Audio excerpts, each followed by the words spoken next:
Okay, we are live, and I am with the great Addie Ads. Welcome, Addie. Thanks, Roberta. Thanks for having me on the show. I'm sorry I couldn't be at the courthouse today, but I'm glad you were and Nadia L was there as well. Yeah, we really missed you. We were Nadia showed up. She is due to have a baby on Friday, and she showed up very early. Waited in line with a little portable chair. She's just an incredible warrior woman. And after the hearing was over, she rushed to go to a doctor's appointment. And that's why we set the live for 8 o'clock. And I got a message from her that she was sent to the hospital. So she may or may not be having her baby right now. So I'm usually a woman of my word. If I say I'm going to go on at 8 o'clock, I go on at 8 o'clock. But I think this is forgivable circumstances. So this was a really interesting hearing and very, very packed. Um, Really, or, really. yeah, Who was there? yeah. Who else was there that I would know that we would know the Uh, listeners? well, of course, all the victims that, uh, of course, Yeah, I Annie saw that. Farmer, Sarah Sarah, Ransom. Sarah Ransom. Uh, Also in attendance was, now I'm forgetting his name, is the lawyer, Brad Edwards was there. Yep. Okay. So, and there was, of course, the usual journalists, a lot who, Dave from the Epic Times was there, Andrea from Rolling Stone. So, a lot of the people that we had known from the fifth floor overflow room, and lot of the people, a lot of same familiar faces, but a lot of new faces. A lot of just really seemed to be a lot of journalists, but interested people in seeing Ghislaine Maxwell get sentenced. It was historic. Yeah. Uh, Yeah. Definitely. so, Excellent. so, Well, how long did it take? so I showed up. Oh, it was very long, very, very long, and I expected it to be long because I have been to quite a few of the Nexium sentencing.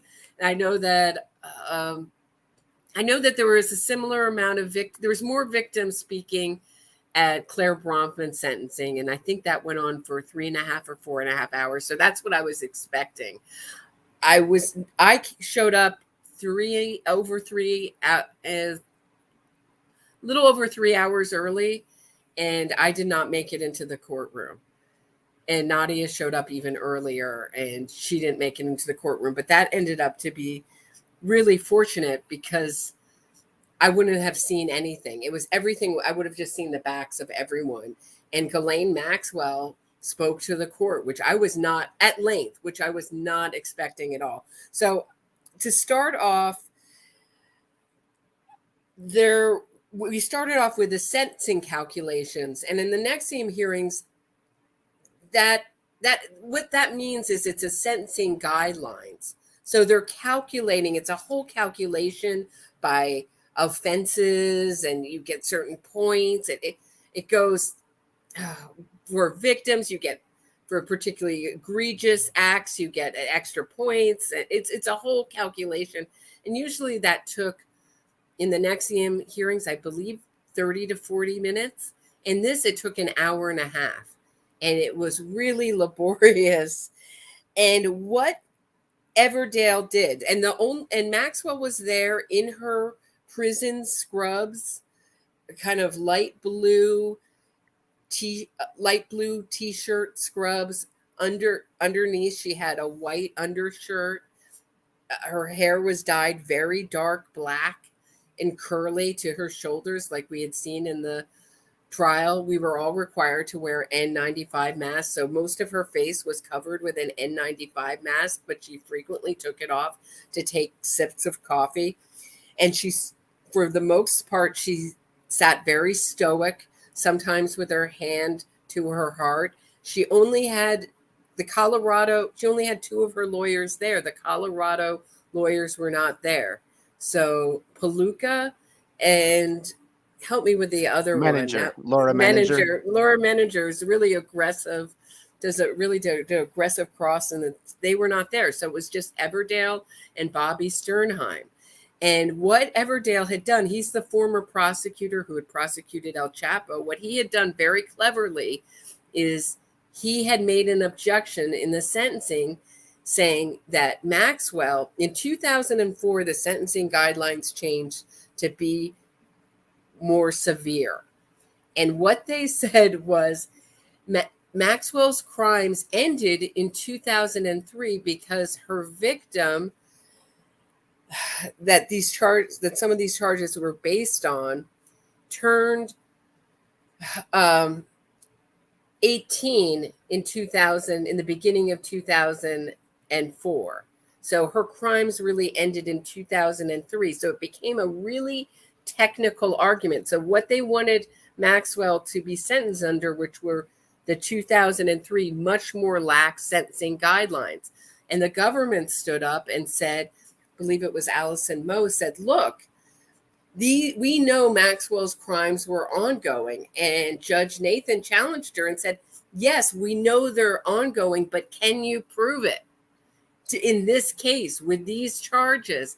And I thought, this is not looking good. This looks like Everdale's going to get his objection sustained. And that's what happened.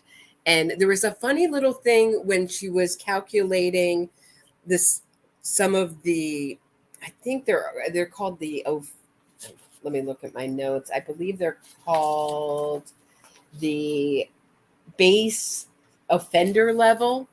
And Judge Nathan calculated at 37. And Allison Moe for the government stood up and said, no, you're adding it wrong. It's really 36, which would be better for Maxwell. And they said to Bobby Sternheim, do you have any problem with that? And she's like, no, I don't object to that. And the same thing happened in Keith Ranieri's sentencing hearing. It's so odd. It was such an odd thing, off by a point. So, and that recommendation was the 2003 sentencing guidelines of 188 to 245 months, but it ended up changing again, right? Right, exactly. So it ended up, oh no, it went from 210 to 262 months down to 188 to 235 months. So she was looking at just under 10 years. Now, the government came into the sentencing hearing asking for 30 to 50 years. Yeah. And I'll get into that. I guess I'll get into that a little later. But right before that, the issue came up about Ghislaine Maxwell's restitution. So they settled on 188 to 235 years. And then they started talking about the restitution that Ghislaine Maxwell will have to pay. She doesn't have to pay the victims because they've all been compensated, but restitution to the court. And it was announced that Maxwell's bankrupt. She has no money. Wow. And it became a really interesting point in the conversation where they said, look, how can we trust Maxwell when she's lied so much about her finances? In her first bail application, she said she had $3.8 million. In her second bail application, she had, I believe it was something like $20 million. So how can we trust? And even Allison Nathan said, Maxwell's finances are, quote, a moving target, unquote. So it was very interesting. That became a theme in the sentencing, which is we can't trust Maxwell's word. We can't trust her complaints. She came into this wanting to change the sentencing hearing, wanting to move it because she had been moved to suicide watch. She couldn't get any of her papers. She couldn't prepare properly. And then the government called the prison and checked and said, look, Maxwell has access to everything. What are you talking about? We're not moving the sentencing hearing. And we've seen that time and time again with her brother complaining she's losing all her hair, and she has this amazing thick head of hair. She's losing weight. She's 2 pounds difference than what she was when she came in, which is not a significant amount of weight. She's being tortured. And we heard some of that. We can get into that today. So that was an hour and a half. And I just found that very exciting. I turned to everyone next to me. I said, "Did you hear she's bankrupt?" And it was like, because of all the calculations and the math, and it's pretty boring when they go over those sentencing guidelines, everybody around me was like, just didn't hear it. It was kind of, I think, brain dead by that point. It flew over their heads. Yeah, nobody caught it. I thought it was so interesting. I said, they're talking about her being bankrupt, but they revisited it at the end during the real sentencing at the end when Judge Nathan sentenced. Did the court accept her allegation that she was in fact bankrupt, or did they end up on a final spoiler alert? No, okay. No, not at all. Not excuse me, not at all. So we get back from the break, and we hear from Allison Moe. And it was interesting because I was thinking about Maxwell's crimes. We had been taking bets in the line about the sentencing, what sentence Maxwell would get. Nice. I picked 20 years. Everybody else picked much higher, from about 25 to 30. And that was what was expected. My mother, of course, suggested 10 years. She's such a sweetie, but that's not going to happen here, Mom. And Allison Moe stood up, and I was thinking about Maxwell's crimes, and I was thinking about the testimony of Jane and how Ghislaine Maxwell approached Jane when she was 14 years old at summer camp with a dog, and just how that's really the essence of how evil Maxwell was. She didn't always have her dog with her. She brought the dog to summer camp to attract children, in my view. Yeah. The dog was a trap. And you see that again and again being used with victims, to use something that these girls would be interested in and use it as kind of a trap, and ended up using it against them. It's just really dark. So that's what Allison Moe started talking about, is how Maxwell met her at summer camp. And she said what Maxwell did was, quote, almost unspeakable, quote. And then she went on and talked about her entitlement, and that became a theme in this sentencing hearing. To Maxwell, there are two kinds of people that really mattered, and people who were disposable. Wow. And okay. To Matt, go ahead. No, I was just going to say the quote I saw from Nathan was a lack of remorse. I have it here. The sentencing submissions did not express remorse or accept responsibility. Ms. Maxwell is entitled to exercise her right to go to trial, but I will take into account her lack of remorse. I conclude that a sentence of 240 months is right, Judge Allison J. Nathan said on Tuesday. Mm-hmm. And so, right. And that was in the sentencing. And that has a lot to do with what Maxwell told the court. And it really, Maxwell was in the, we'll get into it, but you're in a position where she'll never admit guilt. Maxwell will go to her grave out of arrogance, even though it's against her best interest. Your best interest in these sentencing hearings is to fall on your sword, admit guilt, and apologize. But we'll get into what we saw. She did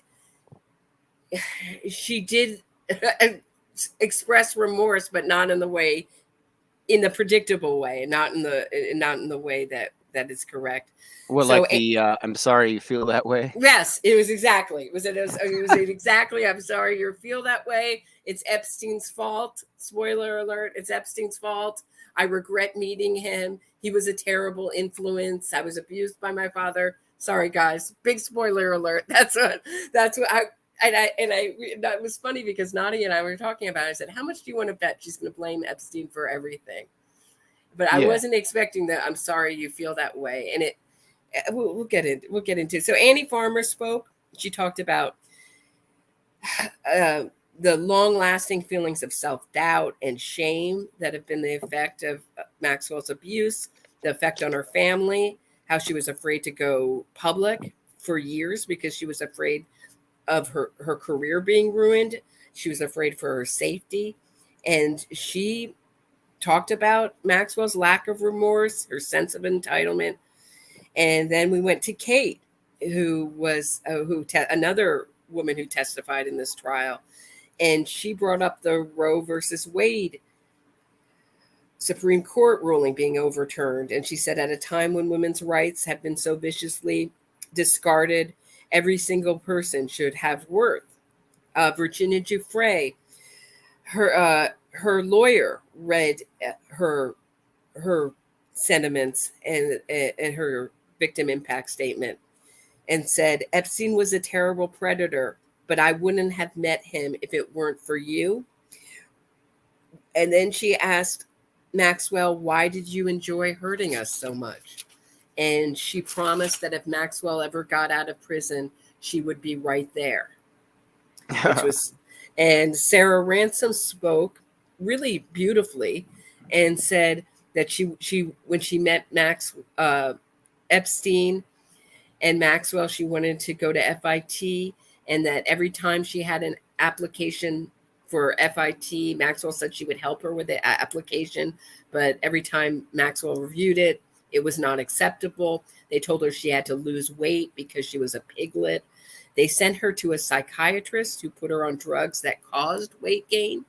And that was really interesting because that made me think of all the enablers, not just all the people on the flight log, all the doctors these girls were sent to, all the people around Epstein. Where are they now? Yeah. You know, yeah. I mean, this was not done. We love in America to get the big fish, but it took a lot of people to make this thing go, evil thing go. And she talked about the enablers, and she said, I don't trust people anymore. I'm not married. I have no children. I struggle with alcoholism. I saw that. Yeah, I saw that. Sarah Ransom said that. Yeah. And she said, quote, only by the grace of God do I still live, unquote. It was a very powerful statement. And Liz Stein was there too. Right. Right. And she talked about meeting Ghislaine Maxwell when she was working at Henry Bendel, which is like when it used to be. It's no longer in existence, but at the time it was one of the ritziest stores in New York. They were famous for telling their shop girls to be rude to people who shop there. Do you know what I mean? Their employees. Really? They taught them to be rude. Of that? So they felt like they were at somewhere exclusive. I believe that was the idea. I think it's kind of like playing hard to get, so you'd buy more too. I think that was the idea, that's to be snooty. Okay. And at the time, Henry Bendel was owned by, can you guess? Les Wexner? Yes, correct. Oh my goodness. Little fact I didn't know. I knew it got bought at one point, just because, just honestly, the things that they carried became very uninteresting. They used to carry a lot of really beautiful, unique things you couldn't get anywhere else. And then it became very kind of not as interesting. Liz so Stein I was said, not surprised to hear that. She said, Maxwell's links to Epstein and Les Wexner became aware to me. I went to deliver her clothes. Epstein was there and they assaulted me. I returned to Fit and the Henry Bendel store, but they pursued me even when I went to Bloomingdale's. She wore me down. I went with them to Florida. I got fired. I was trafficked to their friends. By that time, I was trapped. I was R-worded in New York and Florida for a 3-year period. I cannot speak about it. I do not have vocabulary. I once loved life. After I met them, it felt like someone turned off the lights to my soul. I changed jobs, apartments, cities, and even states. They found me. In 1997, I moved to Philadelphia, hoping to finally start law school. They found me. I began physical therapy. The arrest of Epstein in 2019 and Maxwell in 2020 helped me. I could disclose their abuse to medical providers. This past November and December, I took the train from Philadelphia to watch the trial anonymously. And she said at age 48, I'm just starting my life. So here's where it got really unbelievable cringe moment. So it became a wrestling match of who's going to wear the victim crown, the fake victim, Ghislaine Maxwell, or the real victim. So Bobby Sternheim stood up. It was her turn to make her pitch that Maxwell should get less than the recommended sentence. And I think they were asking for something ridiculous. Like, what was it, like 3.5 years? Am I crazy? I heard it was 5, but don't quote me. Yeah, it's something I was asking around and no one knew, but it was something really absurd. And she said, may I turn around and face the gallery? So there's this podium in between the two sides, between the defense and the government side, that's covered in plastic for COVID. And she turns around and faces the gallery and gives this speech that she would like to acknowledge the pain of the victims. And she hopes the sentencing gives them some solace. And then she goes into, at 61, my client has had no criminal behavior after she's gotten away from Epstein, which is such, to me, a hard thing to say, because we don't know what behavior she's had. There's been no victims that have come forward yet. We have to take her word. No one's accused you, is what your client is, what you mean, Bobby Sternheim, since she's gotten out from under Epstein. We don't know what she's been up to as far as criminal behavior, but okay. She said she's not in danger. Out of Epstein's influence, she's no longer a danger to society. And then Maxwell had to endure solitary confinement, the loss of her reputation. I mean, give me a break. It was just outrageously hard to take. I couldn't believe that the survivors in the gallery didn't start throwing things. I would have lost my mind had I been them. They were really showed great strength and great poise, because I found it insulting. And I thought, I know every person deserves a defense, but it just felt like a show to me. So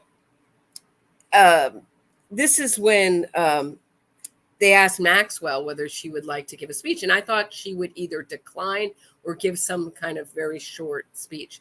But lo and behold, and I thought she would do it from the table, but she stood up and it looked like she was walking with shackles on her legs. Now, yes, I no, you're right. I got a quote here from criminology professor Thomas Volshow. He said, when Ghislaine Maxwell entered the courtroom today, she was no longer dressed in her civilian clothes. She was now dressed in prison-issue garb. The audible clank of ankle chains on her feet limited her range of motion and could be heard as she walked in and out of the court. Right. So she said that she heard the victim's pain, and it was very hard to listen to hear the victim's pain. Actually, I want to get to my actually my more detailed notes. She said it's after listening to this pain and anguish today, this scale and the extent of this suffering, she empathizes deeply with them. Meaning, I'm a victim too of Epstein. Yeah. Okay. I know my association in this I know my association with Epstein in this case will forever stain me. And it's my relationship with Epstein is my greatest regret. Epstein fooled all those in his orbit, and his impact on them and those close to them is great. These are my words, not hers exactly.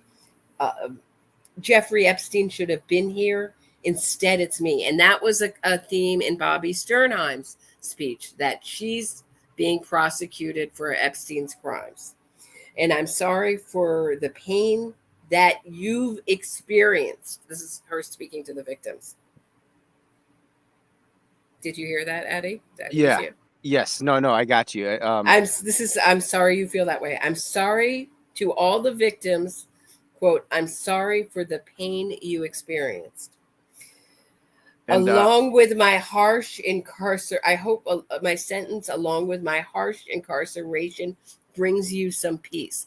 So that's almost exactly what Bobby Sternheim said. So I started thinking that Bobby Sternheim either wrote this with Maxwell or wrote this for Maxwell. Sure. They were so similar, it was eerie. I hope this brings an end to this terrible chapter. And that it was just awful. It was an awful speech. And I mean, I think, like I said, I think it would much been better to say, I'm really sorry. I'm really sorry for the things that I did. I mean, that could have been, even just leave it there with vague. If you're worried about it affecting your appeal, which I don't think it does, but okay. So then it became time for Nathan, and you've said some of what she said in the sentencing, but she called Maxwell's crimes heinous and predatory. And she said that Maxwell provided a veneer of responsibility and safety to the victims, and that how brave the victims were for testifying, and that they withstood a cross-examination from a zealous defense counsel, which I thought was interesting. And she talked about her incarceration, and she said no one is above the law. And then she talked about her complaints. Now, Bobby Sternheim had said in her statement that my client had withstood solitary confinement, which is protective custody, is not solitary confinement, A. And B, she had it a lot better than most prisoners. A, she wasn't in general population, but she had a whole rec room that she could spend hours with. I think it was like 12 or 6 or 12 hours a day. She had access to it. I want to say 6 hours a day. She had access to a computer, to a TV. She was treated better than most prisoners, and she fought to get to general population. And then when she got on general population, she complained that she was going to get murdered. So it's a little hard. It's sort of like this theme of you cry wolf enough and it really comes back to kick you in the rear. And she said that she lacked candor and honesty, and she deflected blame, no remorse, and she refused to take responsibility. And she gave her 240 months, 5 years after that, 5 years on probation, and she has to pay a $750,000 fine. And then what came up was that Epstein left her $1 million in his will. And Everdale stood up and said, well, this $1 million, she may not get it. Nobody's ever seen it. She made, and Judge Nathan said, well, whether she gets it or not, the gist of what she was saying is whether she gets this $10 million or not, I don't believe her crying that she's bankrupt. I believe she has money, and a bunch of it, if she's going to hand her a $750,000 fine. So what this sentence brought up to me was that the government was asking for way above the maximum sentence, and you get those kind of charges when you don't just, I felt that the government, for whatever reason, Audrey Strauss, who was the original prosecutor, just squeaked by a guilty verdict from the jury, just got a guilty verdict by a hair in this case. Do you disagree? I mean, I think many aspects of this case have been very unique, and that's coming from someone who is definitely not a bona fide veteran court reporter. Uh, Mhm. but yeah, I mean, we've had what, three, SDNY heads now, I think, on this case, right? From the Yeah, beginning. I think we had, who was the male before? I always forget his name, right before I'm Strauss. forget. I'd have to look. I'm I can't sorry. Yeah. remember, but Hmm. now it's Damian Williams, and I saw him actually at the hearing in March. He Hmm. sat like 2 rows in front of me. Really young. It seems to me to be a quota hire. I mean, he's like a really young black guy to be the head of the SDNY at his age is, Hmm. I don't think, very normal. But I did see a couple of pretty big names commenting on Twitter today, including Arizona gubernatorial frontrunner Carrie Lake. She Mm. said Ghislaine Maxwell has been sentenced to 20 years in prison. Now let's see the names in that little black book of hers and throw them in the cage with her, shall we? And then Mint Press News said Ghislaine Maxwell and Jeff Epstein ran a prolific human trafficking ring for decades. They Hmm. provided powerful pedophiles with, Roberta, with victims and abused many young women together. Today, Maxwell was sentenced to 20 years in prison. None of her clients have been charged. And another person just made the comparison between the coverage of the Amber Heard Johnny Depp case, which I know you covered as well, Roberta, and then Hmm. that compared with the Maxwell case is it's Well, like that night was and day. televised. That was televised. There was That's a lot of true. That's coverage on true. Maxwell. I don't think it lacked coverage. The Larry Ray trial, that lacked coverage. But the Maxwell Yeah, trial, I I think think they it got both did. plenty of coverage, but it just wasn't televised. And I think for good reason. It's not, these are not, it's not entertaining. These, I know the public wants it. I'm sorry for people who didn't live nearby, but it was a really serious, it's a serious thing, a trial, a federal trial like this. Yeah, I You just contend don't it should televise be. them. I contend they should be, but that's another discussion. I'm open to hearing that discussion, but a lot of times that these trials, when they're televised, they become something else. Uh, Mm, I've gotten more negative on it since the Amber Heard Johnny Depp sure. trial, but this was just, I think, and I think that the government did a good job, but we saw Audrey Strauss, who was supposed to, really experienced prosecutor, Yeah, supposed to Berman. That was the prosecute. other one. The Thank Berman. you. Yeah. Supposed to prosecute this case, dropped out a couple months beforehand. They have a huge challenge on their hands because these crimes are over 20 years old. That's very difficult to prosecute, and they just seemed demoralized. That, and that's all I could say. Demoralized trying this case. That's all I can say. They're, I think they're talented prosecutors. I don't want to take anything from them, but there was a spirit of resistance. I don't know if they felt like they were going to trial too soon. It came at the tail end of COVID, of really extreme COVID lockdowns. If they thought it would be postponed longer, if they needed more time, I have no idea what's going on. I am so curious to know what was going on behind the scenes.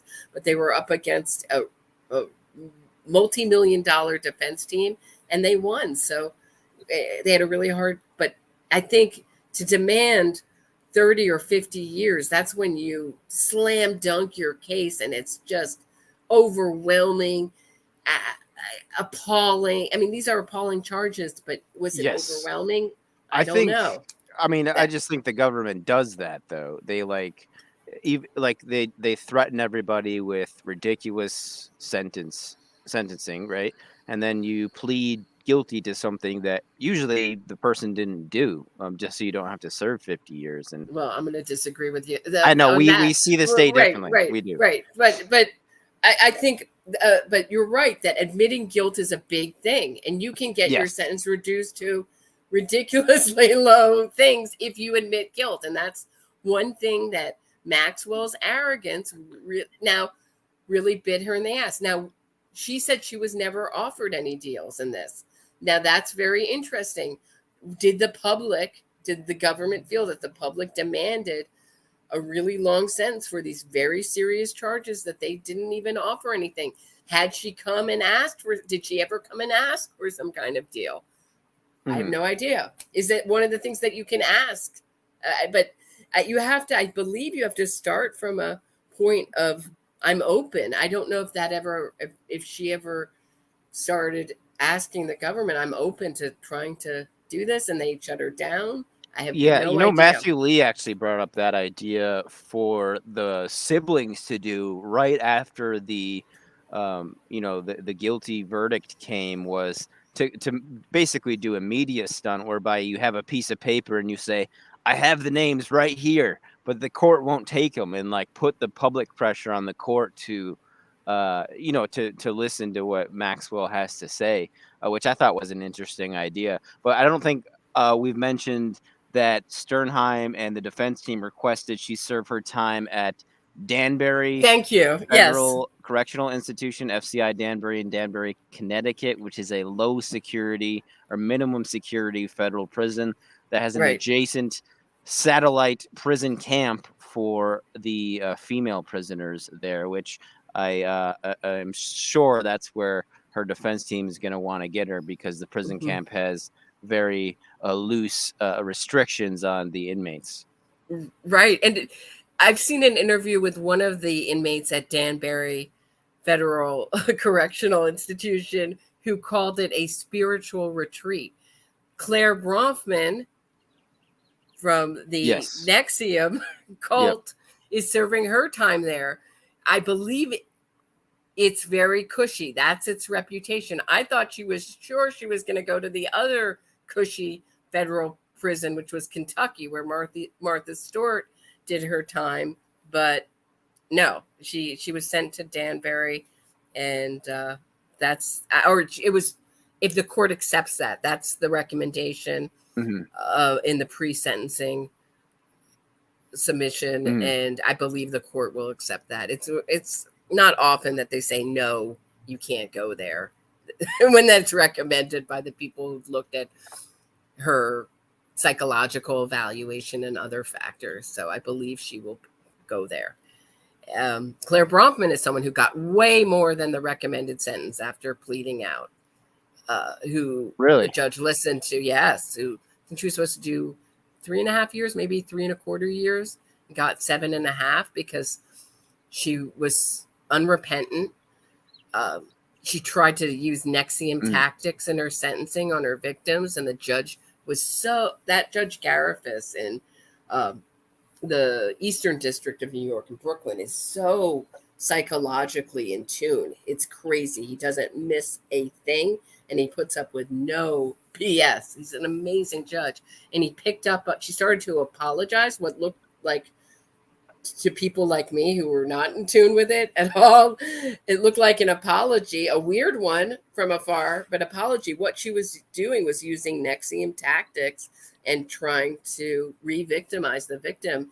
And the victim jumped, and the judge saw it, and he said, this judge isn't blind. I saw when you were talking to the victim how she reacted, and he just chewed her out.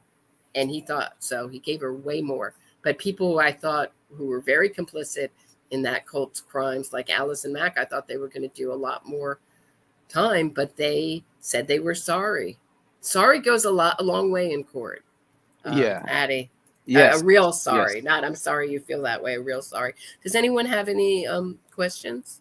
Yeah, and if questions come in, I just want to share a quote that Nick Bryant said. He said, Ghislaine Maxwell's omerta got her 20 years, and the compromised P words skated.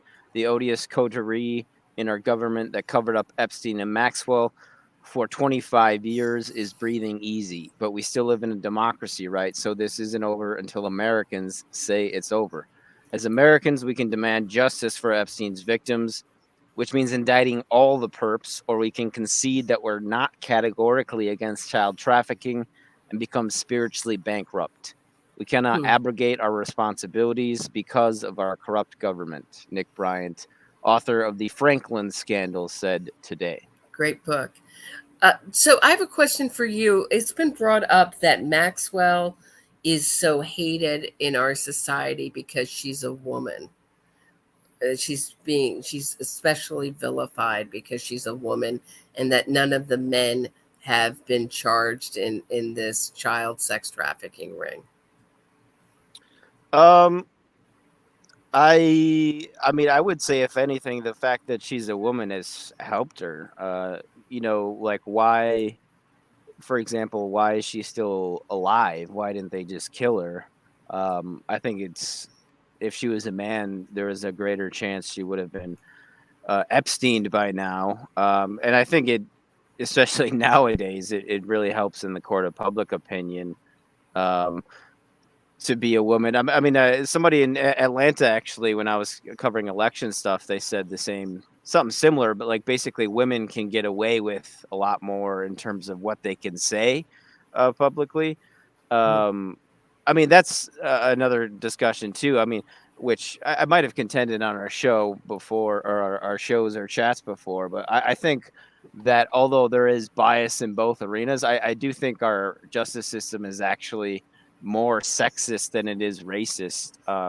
Not that it, is not to a degree warranted, but if Maxwell was a man and trafficking children, she would never see the light of day, and this would have been done. You with think she would have gotten more than ago. 20 years if she'd been? Oh, no doubt. Yeah, no doubt. She would not be seeing daylight again if she was a man.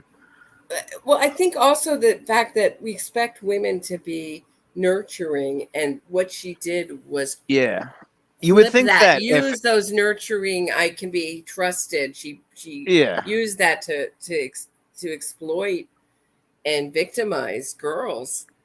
Mm-hmm. So I think that's what's so appalling about it. We expect and if anything, women might commit a lot less of these kinds of crimes. It's very unusual to have a woman commit these kind of crimes.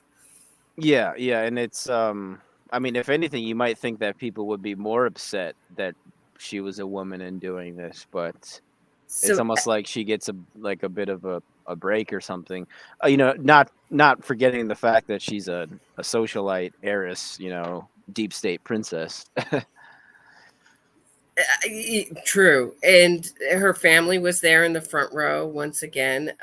Nadia is texting me from the hospital as we're recording this. She wants to know why you weren't at the sentencing today. I was covering the which maybe it wasn't the best decision, but I was covering the election stuff today. The primary election for the state of New York is going on today, and it's a closed primary, so it's only registered Democrats and Republicans voting. But I was just getting a feel for what's going on in the Hamptons in Suffolk County as far as that went. And it's between who and who? So on the Democratic side, it's Hochul, and she's fending off this New York City public advocate, quote unquote. His name is Jermaine Williams. And then his name is Suozzi. I think it's Tom Suozzi from Long Island. He's a longtime House representative for the 3rd District. And then there's a Latina woman, I can't remember her name.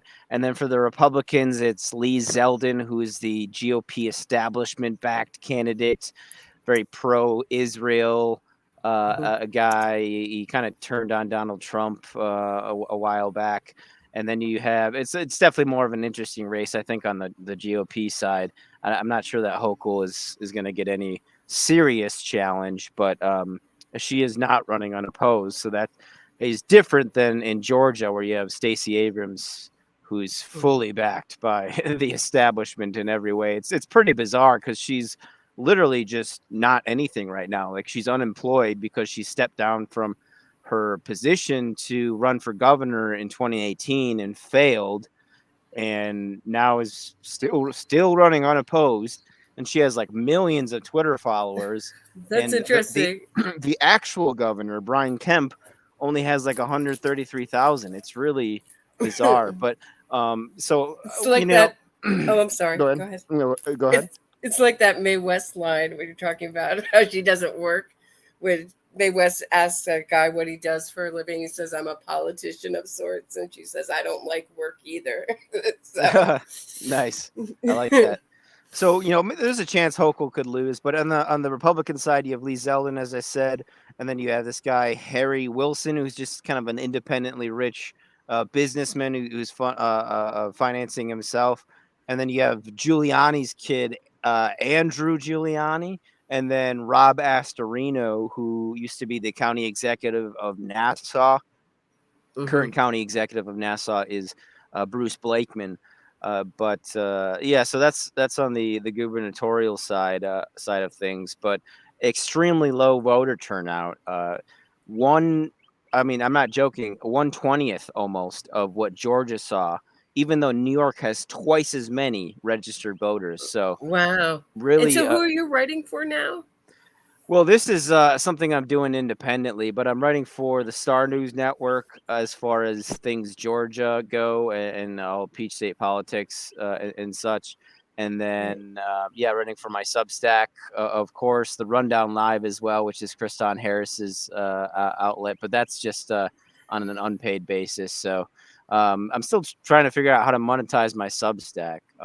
So that's kind of where I'm at right now. So that's why I wasn't at the sentencing this morning. But is there going to be another hearing? That was my next question. Well, no, I think that's it for Maxwell. Now she'll just appeal this sentence, and that will be going to the appeals court, and that will be, I believe, I don't know if oral arguments on that are open, or if there will even be oral arguments. If it will all be done with just in paper, back and forth. Right. So it'll be interesting.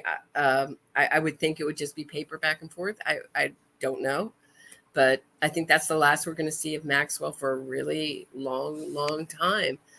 Are you going to still cover true crime, or where can people find you?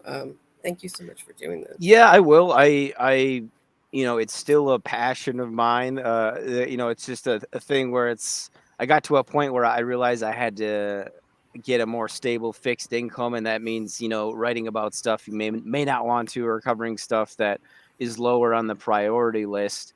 But I'm on Substack, so addyads.substack.com. I was actually on Emerald Robinson's show, The Absolute Truth, when I was in Georgia for a report I did, and I think the next day she got tweeted out by Emerald Robinson for her own report, and not for my stuff, but that was pretty cool.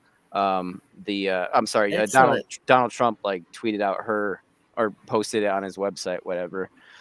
So yeah, that's kind of what I've been covering, is a lot of election stuff, and then as far as traveling and stuff too, the inflation and has really put a damper on my ability to do that like I used to, even with the fact that I wasn't making very much money.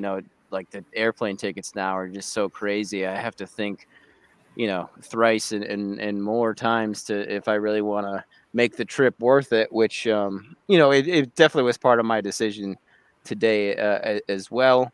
But I still think I did a pretty good job covering the trial. It was kind of weird though. I tried to get a press pass from New York State, and I sent them all my Georgia stuff, and then they're like, okay, but you need stuff that's in state. And then I did send it, and she's like, yeah, just send it over. It should be no problem. And it was all Maxwell stuff, and I didn't hear anything back. And the first time I heard, I got a call back right away the first time. Interesting. So I don't know what that means, but I mean, it would be nice to have that press pass thing. That'd be great. Too. The court personnel, they didn't give you any trouble today. I gather. No, but I didn't even I got in line to go in, and then they shut off the courtroom very early. Then they took 5 of us down and said, "Oh, there's room in the courtroom." They were going to take us down in pairs. They took two women down, and then they said, "Oh no, we were wrong. There's only room for these 2 or 3 women in front of us." And so Nadia and I were stuck there. We said, "Oh well, we're back to the overflow room." And then the women who had been brought down came back and said, "Oh no, they were wrong. There's no room." So, but it turned out for the best. I wouldn't have seen anything at all. I'm really glad I wouldn't have seen Maxwell make that amazing, horrible speech. To answer your question, Will Tangent, what came of the mini sub and Ghislaine Terramar venture. I assume when you're charged with child sex trafficking and now convicted of it, I haven't heard that anyone has taken that over. Have you, Addie?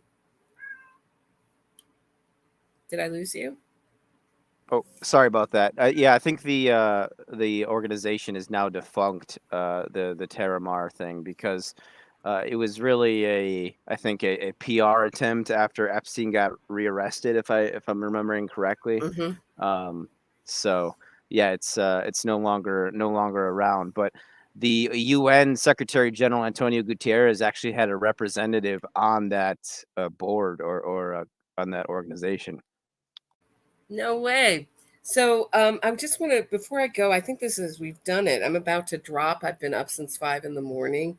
Yeah, sure. I'm a little a little hyped Thanks up for being there, from Roberta. exhaustion. Thank you for doing this with me and for being a special guest. Keep Nadia in your thoughts. She's just an amazing, strong woman. I really wanted her to give birth in the sentencing hearing. I thought that would be such a great birthing story, but I think this is dramatic enough. Yeah, the same day as her sentencing. That's pretty crazy. I want to thank my new Patreon members, Una, Audrey, Cassie, and Victoria. Thank you so much. There's more stuff in for my Patreons, including a new episode about Michael Jackson and Johnny Depp that I think is really good. And you can you can buy me a cup of coffee, Venmo. Thank you for supporting my work. It is, like you said, getting extremely expensive to live, and I really appreciate all the support. And please like this episode, share it, and subscribe. And Addie, I really miss you. I hope the Isabel Pollack trial, just before you go, has been moved to September. Just FYI. Okay. So I hope maybe you can catch a little bit of that sometime. I would like to. Around. I would like to. I have no idea where I'm going to be then, but I would like to do that. That's of course part of the Larry Ray trial. But I mentioned I'm still into true crime, Roberta. I just started watching this TV show about the Danish the submarine killer. Did you know this story? Yes. Yeah. That's I really follow that closely. Yeah, so did I, Roberta. And then I was just watching, I think it's on HBO. Last night, it just randomly put it on, and I was like, "Wait a minute, this is the true story. I know this story," and I didn't even because I didn't really read the description, but I really am enjoying it. And so yeah, I'm still trying to keep with up subtitles, with the or was it? Yep, yeah, it's in Danish. I think because I think wasn't it Denmark or Sweden? But yeah, it's got subtitles, and yeah, it's a good one. It's about this submarine. I don't know if he was a billionaire, but he was like a business magnate. He murdered this journalist, Kim Wall, scuttled the submarine on purpose, and it's an interesting story. But maybe we could do a show on it. That would be awesome. All right, thanks, guys. Thanks for listening, and thank you, Addie. Thanks, Roberta. All right, Stay have a good week.